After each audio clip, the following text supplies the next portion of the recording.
Livi Lava Inyama.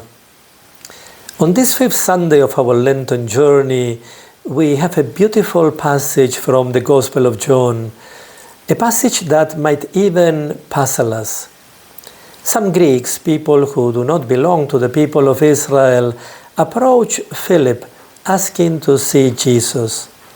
Isn't that strange, considering that Jesus was always surrounded by people, anyone could come close to him. He had no bodyguards and no one had to make an appointment to see him. This tells us that their wish to see Jesus was not physical, but that they wanted to know him deeply. Jesus replies that the time has come for him to be glorified. You and me would naturally picture Jesus seated at the right hand of the Father with the Holy Spirit over the clouds.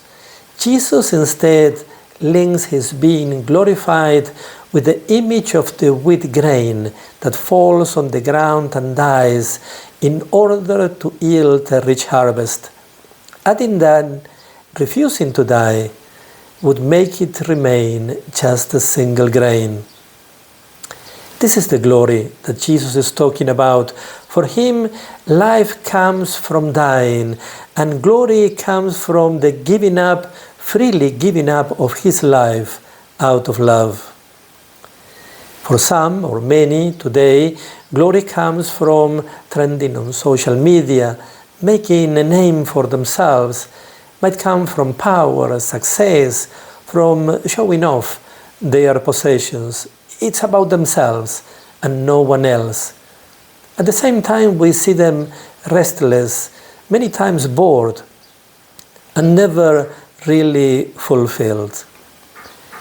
As we come closer to the beginning of the Holy Week, we seem to be called to make sure that this Lenten season is helping us to have the mind of Christ, that our values and choices point to him, because it is only then that we will have life and will be able to see him in the way that the Greeks wanted to.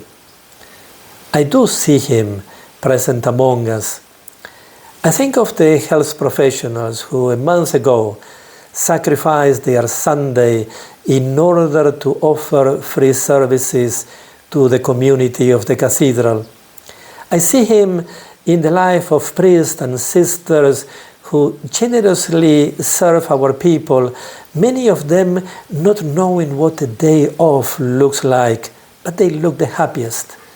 I see him in the team of young people who prepare in the diocesan newsletter. They give the best of themselves in order to give a message of hope to our families.